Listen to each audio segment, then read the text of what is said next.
예, 안녕들 하십니까? 오늘 8월 17일 안식일 대예배 오신 여러분들 환영합니다. 우리 다 함께 묵상 기도하시고 예배 시작하겠습니다.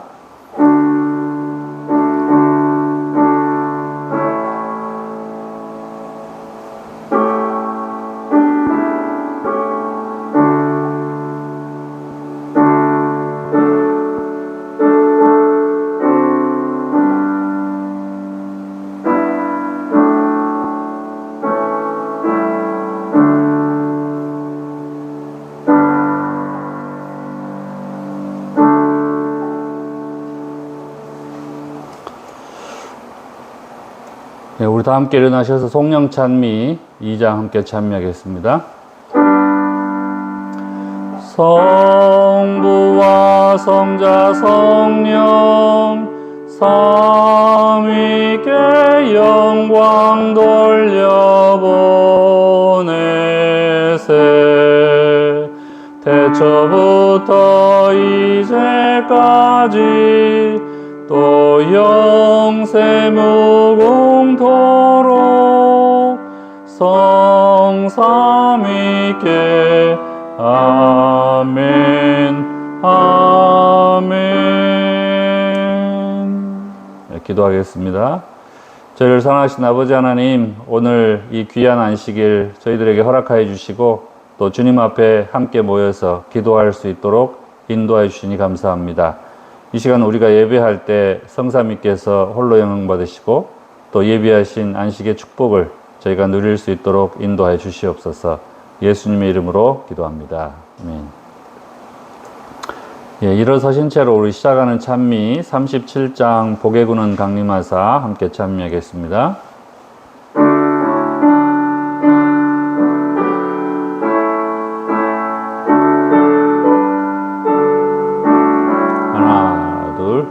복의 근원 강림하사 찬송하게 하소서.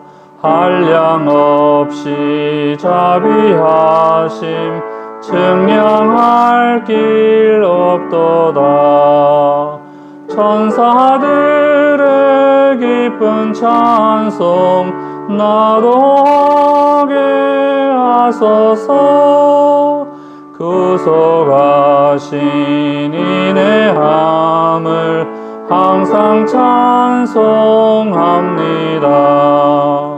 주의 도와주심 받아 이때까지 왔으니 이와 같이 천국에도 이르기를 바라네.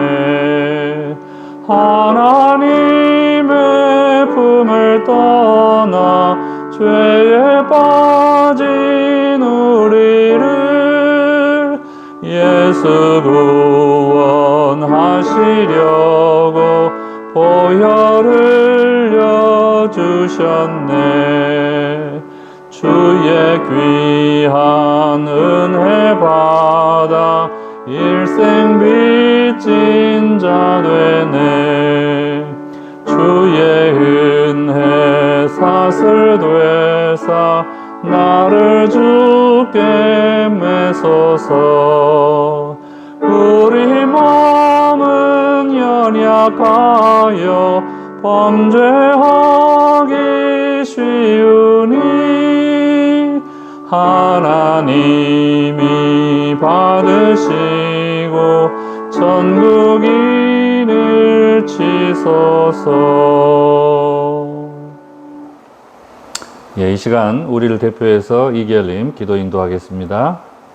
하늘에 계신 아버지 하나님, 오늘 이 안식일에 우리가 하나님 앞에 올 수 있도록 인도해 주셔서 감사합니다. 아멘. 어디서든지 주를 향하여 머리를 들고 경배하는 주의 자녀들을 항상 지켜주시고 축복하여 주시옵소서. 아멘. 오늘 거룩한 안식일에 하나님의 축복을 충분히 누리는 저희가 될 수 있도록 인도해 주시고 이 예배가 온전히 하나님께 올려지는 예배가 될 수 있도록 인도해 주시옵소서. 아멘. 예수님 이름으로 기도하옵나이다. 아멘. 예, 자리에 앉으시기 바랍니다. 이 시간에는 우리 특창 듣는 시간입니다. 오늘은 우리 교회 연합 찬양대가 부르는 할렐루야, 하나님을 찬양하라 라고 하는 찬양을 듣도록 하겠습니다.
예, 좀 더 크고 좀 더 웅장한 그런 할렐루야 찬양을 참 드렸으면 좋겠다라는 생각이 들고, 또 전에 이런 찬양을 서울에서 목회를 할 때 교우들과 함께 한 번인가 이렇게 불렀던 기억이 있는데, 그때 그 감동이 좀 새롭게 느껴집니다.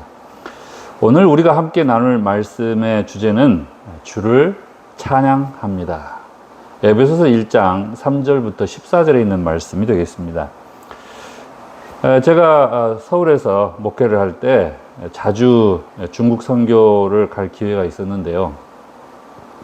중국 사람들은 아마 세계 어느 민족보다도 복을 좋아하는 것 같아요. 집집마다 가면 이 집 대문 앞에다가 복자를 이렇게 붙여 놓는데, 이 사람들이 특별히 설날이 되면 복자를 이렇게 거꾸로 매답니다. 왜 그래요?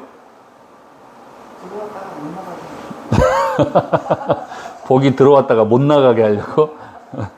아니 뭐 거꾸로 하면 못 나간답니까? 그 이유가 뭐냐면, 설날이니까 이 새 한 해 동안 하늘에서 복이 우리 집으로 왕창 쏟아지라고 복을 이렇게 거꾸로 달아 놓는다라고 합니다. 그만큼 이 사람들이 이 복을 좋아하는데, 여러분들은 어떤 복을 좋아하십니까? 하나님께서 창세기 1장에 천지를 창조하실 때에 그분이 가장 많이 하신 일 중에 하나가 뭐냐면 복입니다. 그분이 생명체를 창조하실 때마다 어떻게 하셨어요?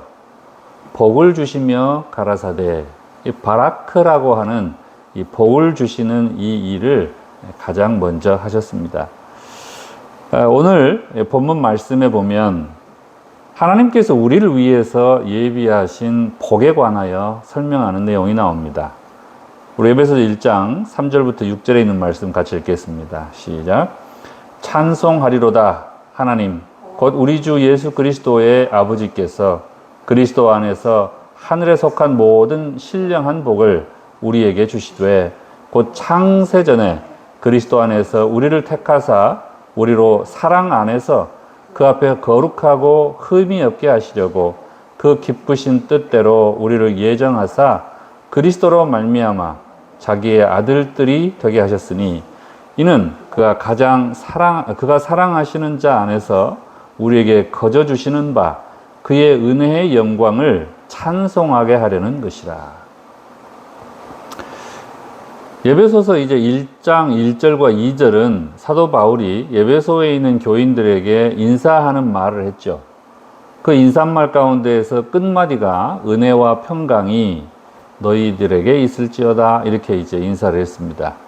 그리고 이제 3절부터 그가 하고 싶은 말을 이제 구체적으로 이야기를 하는데, 그가 에베소에 있는 그 신자들에게 그리고 소아시아에 있는 에베소 주변의 7 교회들에게 가장 먼저 하고 싶었던 말, 그건 뭐냐면 하나님의 축복을 전하는 일이었어요.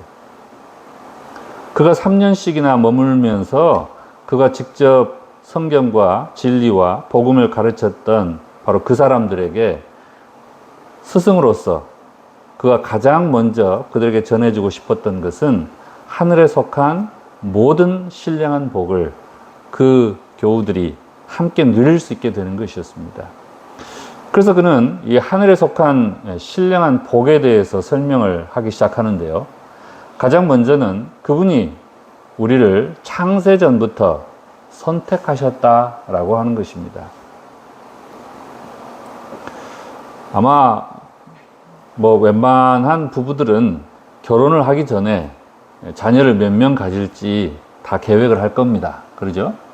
그러니까 창세라고 하는 것은 하나님이 우리의 보금자리를 만드시고 그 보금자리에서 행복하게 살아갈 우리들을 생각을 하실 때 벌써 그 보금자리를 만들기 이전부터 뭘 가지고 계신다는 거예요?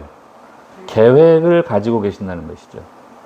그리고 그때 우리를 선택하셨다라고 되어 있습니다. 그리고 우리로 하여금 하나님의 사랑 안에서 그 앞에 거룩하고 흠이 없게 하려고 하셨다라고 되어 있어요.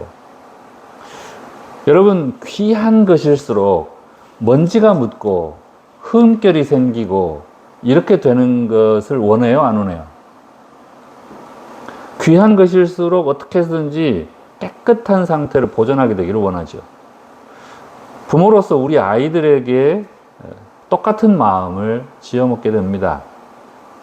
우리 아이가 이제 내후년이 되면 이제 시민권을 신청을 해야 되는데요. 우리가 시민권 신청을 할 때 그 영주권자가 영주권으로 5년 동안 이 미국에서 살 때 그 시민권 신청을 하기 위해서 흠이 없어야 돼요. 그죠? 거룩한 삶을 살아야 돼.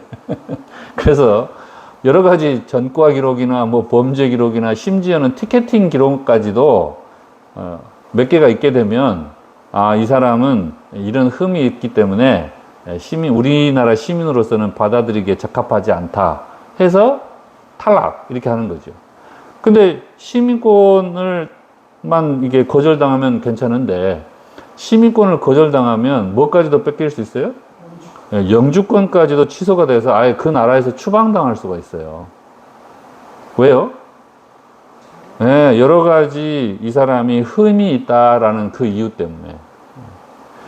그러니까 하나님 나라의 권속으로서 우리가 하나님 나라의 시민권을 얻기 위해서도 그 심사하는 그 심판대 앞에서 우리가 어떻게 있어야 된다고요? 거룩하고 흠이 없어야 된다 그 말이에요. 여러분 생각에 하나님 보시기에 우리가 그분 앞에 거룩하고 흠이 없습니까? 어때요? 흠이 많아요. 흠이 많아. 우리 아이가 지금 이제 시민권 2년 남았는데 그동안 스피딩 한 번 했을까요? 안 했을까요? 몇 번 했죠. 몇 번을. 그거 다 어떻게 해야 돼요, 그러면? 예, 아빠 책임이죠, 아빠 책임. 아빠가 아직 제 품 안에 있는 자식이기 때문에 그 스피딩을 할 때마다 변호사를 사가지고 그 스피딩한 벌금을 내는 대신에 퀼티 해가지고 벌금을 내게 되면 그 기록이 남기 때문에 변호사를 사가지고 그 퀼티는 한 80불 정도, 뭐 70불 정도 이렇게 내면 되거든요. 100불, 뭐 많아야 100몇 불이에요. 근데 300불을 주고 변호를 사서 어떻게 해요? 그 벌금 기록을 안 남기고 대신 안전운전 교육을 시키죠. 그래서 다음부터는 뭘 하지 않도록? 스피딩을 하지 않도록 안전운전 교육을 시킵니다. 그리고 그 교육을 했다라고 하는 이수증을 제출을 하면 그 법원에서 판사가 보고 어떻게 해요? 그래, 너 이번에는 요거 이제 벌금 이거 다 기록 없애주고 이걸로 대신한다. 이렇게 이제 처분을 해주는 거죠. 근데 스피딩을 다음에 또 하면 어떻게 돼요? 예? 2번까지는 봐줘요.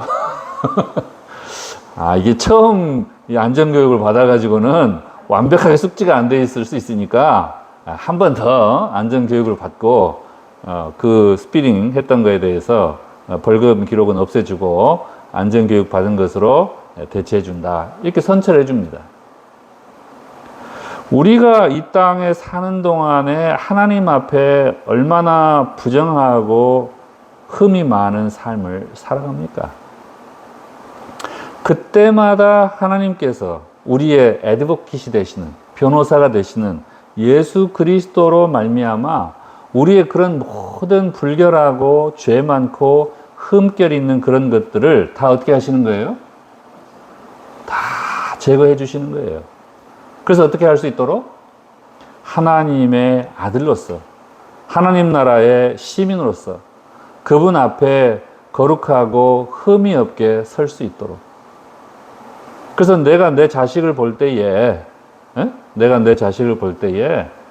정말 만족스러운 마음으로 바라볼 수 있도록 하나님께서 우리를 보실 때에 그분의 마음에 흡족하게 우리를 바라보시면서 함께 기뻐할 수 있도록 예수 그리스도를 통해서 우리의 모든 거룩하지 못한 것들과 우리의 모든 흠을 그분이 다 제해 주시고 깨끗하게 해 주시겠다라고 그분의 그 기쁘신 뜻대로 우리를 애정하셨다는 거예요. 근데 제가 참 우리 아이에게 한 번 실수를 했어요. 스피딩을 3번 했거든요. 몇 개월 사이에 3번을 했어요. 그래서 제가 화가 나가지고 너는 한두 번 했으면 됐지 똑같은 실수를 또 하냐고 이번에는 아빠가 도와주고 싶은 마음이 없다고 화를 냈어요. 그러고 나서 이 말씀을 보니까 우리 하나님 아버지는 내 평생에 내가 그렇게 많이 거룩하지 못하고 흠이 많은 삶을 살았는데 그때마다 우리 하나님은 뭐라고 하셨어요? 그 기쁘신 뜻대로 우리에게 그분이 예정하신 대로 예수님을 통해서 우리의 그 거룩하지 못하고 흠 많은 그 모든 허물들을 다 예수님이 짊어지시고 그것을 억지로 싫어서 하시는 것이 아니라 어떻게 해요? 기쁜 마음으로 그렇게 하셨다는 것이죠. 그래서 제가 참 회개가 됐어요. 그렇게 해서 하나님이 우리가 그분의 자녀됨을 유지해 주신다는 것이죠. 여러분 감사하십니까? 우리가 그런 하나님의 사랑을 깨닫게 됐을 때 이는 그가 사랑하는 자 안에서 사랑하시는 그 하나님 안에서 우리에게 거저 주시는 그분의 그 은혜.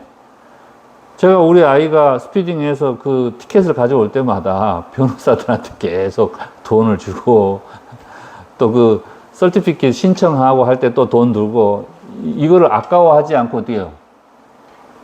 부모로서 그걸 다 했죠. 뭐 한 거예요? 거저 해주는 것이죠. 예수님께서 십자가에서 피 흘리실 때 그분은 우리에게 아무것도 요구하시지 아니하시고 거저 그분의 생명을 우리를 위해서 주셨거든요. 그래서 그분이 우리에게 가장 원하시는 삶은 어떤 삶이에요? 그 은혜의 영광을 뭐 하는 삶? 찬송하는 삶을 살기를 원하시는 거예요. 아침에 일어났는데 어느 날 우리 아이가 자기 방에서 뭐라고 막 흥얼흥얼 노래를 하는 소리가 들려요. 그러면 나도 기분이 어때요? 덩달아서 기분이 좋아져요. 아이고 저놈이 오늘 뭐 좋은 일이 있나 보다. 기분 좋은 일이 있나 보다. 그렇게 생각을 하기 때문에 저도 기분이 좋아집니다. 하나님께서 우리의 모습 가운데 가장 기뻐하시는 모습이 뭐라고요? 우리가 찬양하는 모습을 하나님이 가장 기뻐하시는 모습이라고 말씀하고 계시는 거예요. 바로 그 모습을 한번 보시려고 우리의 그 많은 거룩하지 못하고 흠 많은 생애를 그분이 기쁘신 마음으로 다 제하해 주시고 우리가 그분의 자녀 되게 하심으로 늘 찬양하는 삶을 살게 하셨다는 것이죠. 여러분 지난 일주일 동안 여러분의 삶을 한번 되돌아보시기 바랍니다.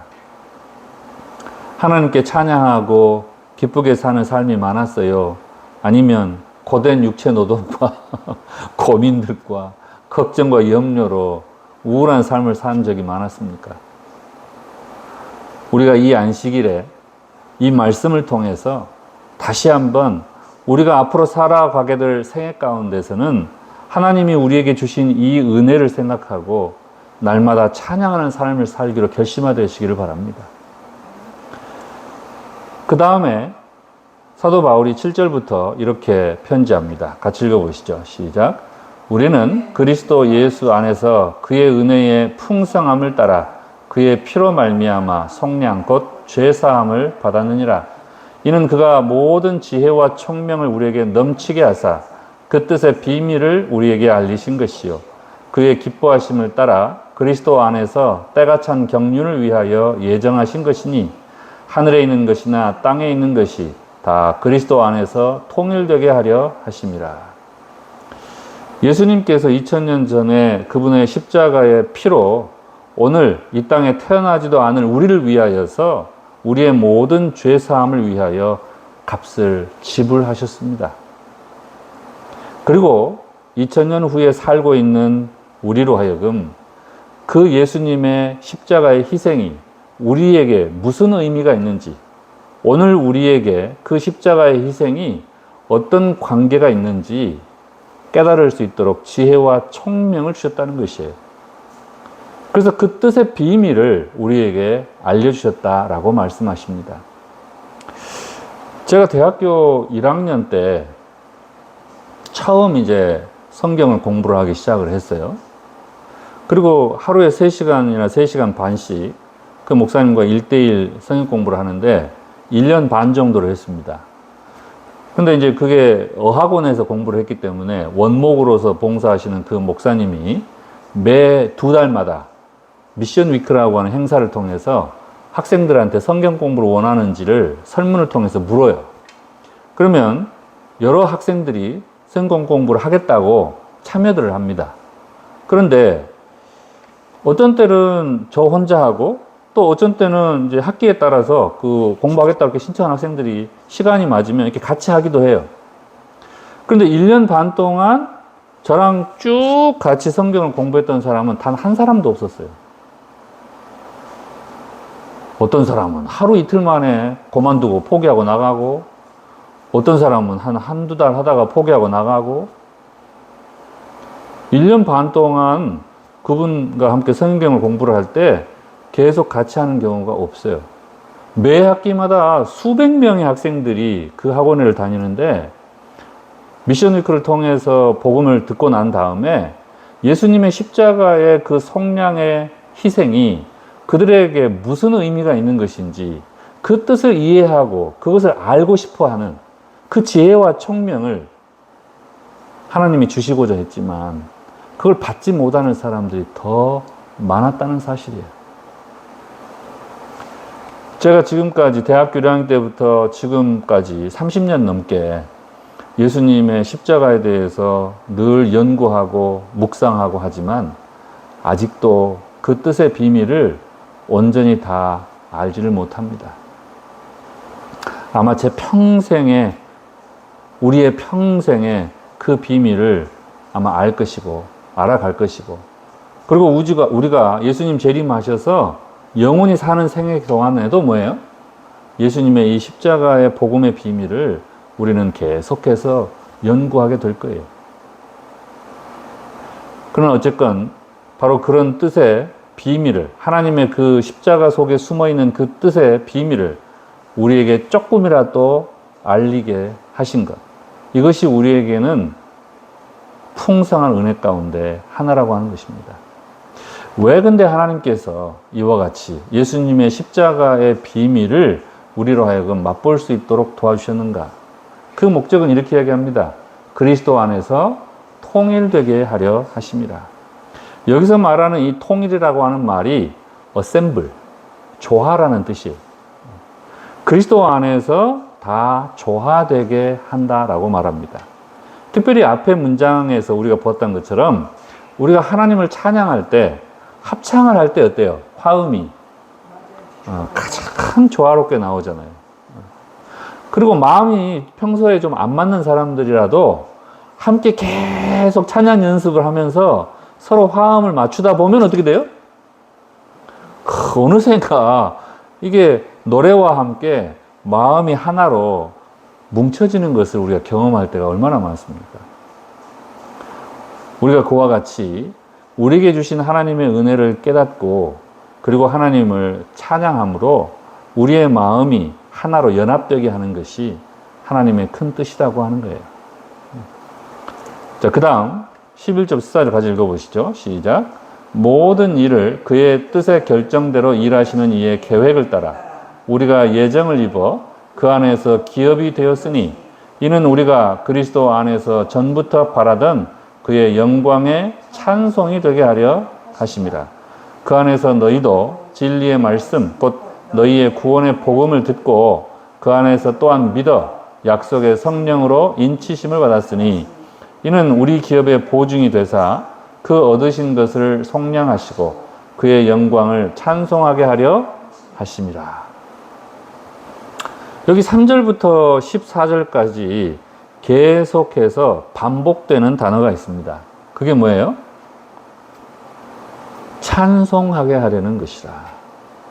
6절, 12절, 14절 하나님이 계속해서 우리로 하여금 찬송하게 하기 위해서 여러 십자가의 은혜들을 우리가 깨달을 수 있도록 인도하신다라고 말씀하십니다. 그렇다면 하나님은 왜 우리가 찬양하기를 원하실까요? 여러분, 씨앗은 이 흙이라고 하는 환경이 있어야 살고 자라고 살 수 있습니다. 물고기는요, 물이라고 하는 환경이 있어야 되죠. 새는요, 날 수 있는 하늘이 있어야 됩니다. 여러분과 저는 누가 있어야 돼요? 하나님이라고 하는 품이 있어야 합니다. 그래서 방금 우리가 계속 읽었던 말씀들 가운데에서 그리스도 안에서, 그리스도 안에서, 예수 안에서 그 말이 계속 반복되는 거예요. 예수님이 우리가 숨쉬고 살아갈 수 있는 뭐라는 거예요? 환경이라는 것이죠. 하나님도 마찬가지입니다. 하나님이 좋아하시는 환경이 있어요. 그게 뭘까요? 시편 22편 3절 같이 읽어보시죠. 시작. 이스라엘 찬송 중에 계시는 주여, 주는 거룩하시니다. 하나님은 우리의 찬양하는 환경 가운데 임재하시기를 좋아하십니다. 반대로 사탄은 그럼 어떨까요? 사탄은 절망하고 울부짖고 방황하는 그 사람들의 심령을 좋아합니다. 그래서 여러분들이 복음서의 기록을 보시면 그 귀신 들린 자들의 형편이 나오잖아요. 그 귀신 들린 자들이 주로 뭐 하던가요? 울부짖고 절규하고 유리하고 방황하고 물불을 못 가리고 그렇게 살잖아요. 바로 그런 심령 속에 사탄이 거처하기를 좋아하죠. 따라서 사탄은 우리가 찬양하게 될 때 그곳에 누가 계시기 때문에? 하나님이 계시기 때문에 찬양하는 사람들 가운데는 사탄이 함께 할 수가 없습니다. 시편 8편 2절에 이와 같은 고백이 있습니다. 같이 읽어보시죠. 시작. 주의 대적으로 말미암아 어린 아이들과 젖먹이들의 입으로 권능을 세우시며 이는 원수와 보복자를 잠잠하게 하려 하심이니라. 우리의 원수요 우리의 보복자인 그 사탄이 심지어는 말 잘 못하는 어린 아이들과 젖먹이들의 입에서 나오는 그 찬양으로도 어떻게 돼요? 잠잠하게 된다는 것이죠. 사탄은 찬양하는 백성들을 이길 수 없다는 이 진리가 성경 곳곳에 기록되어 있습니다. 먼저 대하 20장 21절부터 22절 같이 읽어보겠습니다. 시작. 여호사밧이 백성과 더불어 의논하고 노래하는 자들을 택하여 거룩한 예복을 입히고 군대 앞에서 행진하며 여호와를 찬송하여 이르기를 여호와께 감사하세 그의 인자하심이 영원하도다 하게 하였더니 그 노래와 찬송이 시작될 때에 여호와께서 복병을 두어 유다를 치러 온 암몬 자손과 모압과 세일산 주민을 치게 하심으로 그들이 패하였으니. 찬양하는 백성 가운데 여호와께서 임재하심으로 그 백성들을 치러 왔던 그 사탄의 군대가 패하여서 도주하는 장면이 역대하에 기록되어 있습니다. 자, 사무엘상 16장 23절 함께 보시죠. 시작. 하나님께서 부르신 악령이 사울에게 이를 때에 다윗이 수금을 들고 와서 손으로 탄즉 사울이 상쾌하여 낫고 악령이 그에게서 떠나더라. 우리가 부르는 합창뿐만 아니라 우리가 연주하는 악기를 가지고 하나님을 찬양하는 그 소리를 낼 때 사람 가운데 들어와 있던 그 악령조차도 그에게서 떠나게 되는 모습들을 우리가 보게 됩니다. 구약 성경에 찬양하는 백성들을 사탄이 이길 수 없다는 이 진리를 잘 알고 있던 신약 성경의 사도 바울과 그의 동역자 실라가 그들이 물매를 맞고 감옥에 투옥되어 있을 때 그들이 했던 일이 있습니다. 사도행전 16장 25절부터 26절 같이 보겠습니다. 시작. 한밤중에 바울과 실라가 기도하고 하나님을 찬송하며 죄수들이 듣더라. 이에 갑자기 큰 지진이 나서 옥터가 움직이고 문이 곧 다 열리며 모든 사람의 매인 것이 다 벗어진지라. 여기에는 굉장한 메타포가 있죠. 우리가 아무리 고난 가운데 있다 할지라도 그 매맞고 착고에 처해서 어두운 그 토굴 가운데 갇혀 있다 할지라도 그들이 그 아픔 중에 하나님을 찬송할 때 그들과 같은 처지에 있던 다른 죄수들이 다른 그 감방에서 어때요? 그 소리를 같이 듣는 거예요. 그럴 때 그 찬송 속에 함께 임재하셨던 하나님이 감동하심으로 어떻게 돼요? 옥터가 흔들리는 거죠. 그리고 문이 열리고 사람들에게 채워져 있던 그 착고가 다 터졌어요. 이것은 현상적인 기술이지만 그러나 사실 이 사건이 있고 난 다음에 함께 그 찬송을 들었던 죄수들의 마음의 문이 어떻게 됐어요? 예수 그리스도를 향하여 열렸습니다. 그리고 그들을 붙잡고 있던 그 죄의 사슬이 그들에게서 벗어졌습니다. 심지어는 육체의 사슬을 차고 있지 않고 육체의 옥문에 갇혀 있지 않던 그 간수들마저도 그들의 마음의 문이 예수 그리스도께 열리게 되고 그들을 붙잡고 있던 그 죄의 사슬이 풀려짐으로써 그날 그 죄수들과 그 간수들과 그 가족들이 다 뭐예요? 침례를 받고 예수님을 그들의 개인의 구주로 영접하는 사건들이 일어납니다. 이것이 우리가 하나님을 찬양할 때 일어나는 일들입니다. 여러분, 그러니 다음 한 주간 또 사실 때에도 우리가 아무리 흑암 가운데 부당한 대우를 당하고 고통스러운 그런 경험들을 할지라도 우리의 입술에서 뭐가 나와야 돼요?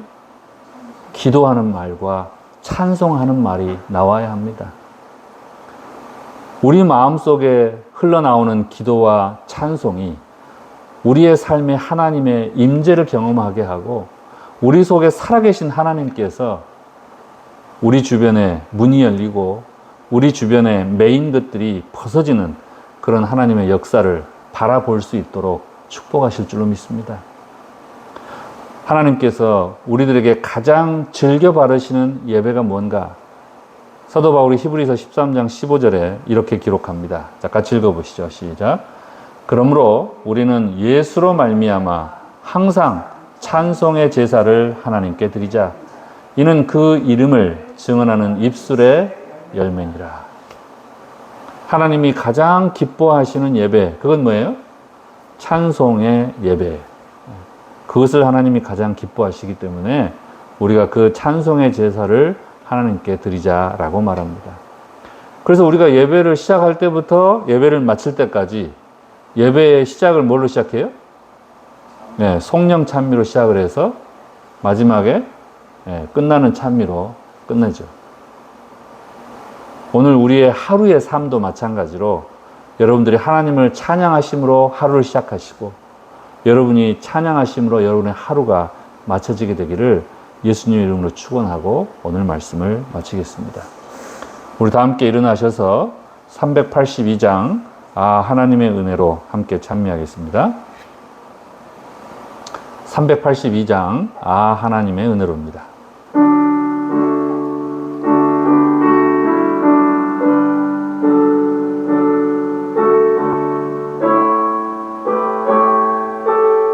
하나, 둘, 셋. 하나님의 은혜로 있을 데 없는 자 왜 구속하여 주는지 난 알 수 없도다. 내가 믿고 또 의지함은 내 모든 형편하시는 주님 늘 돌보 와주실 것을 내가 확신함일세. 왜 내게 성령 주셔서 내 마음을 감동해 주 예수 믿게 하는지 난 알 수 없도다. 내가 믿고 또 의지함은 내 모든 형편하시는 주님 늘 돌보 와주실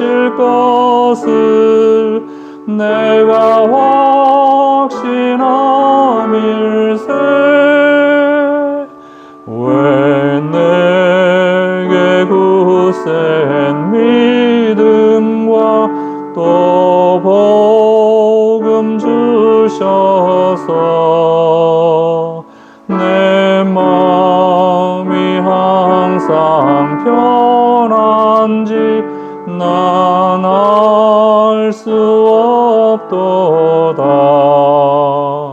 내가 믿고 또 의지함은 내 모든 형편하시는 주님 늘 돌보아 주실 것을 내가 확신함일세. 이처럼 인생 살 동안 내 갈 길 편할지 혹환난 고통 당할지 난 알 수 없도다. 내가 믿고 또 의지함은 내 모든 형편하시는 주님 늘 돌보아 주실 것을 내가 확신함일세. 주 언제 다시 오실지 혹 낮에 혹 밤에 또 주님 만날 그것도 난 알 수 없도다. 내가 믿고 또 의지함은 내 모든 형편하시는 주님 늘 돌보아 주실 것을 내가 확신함일세. 축도하겠습니다.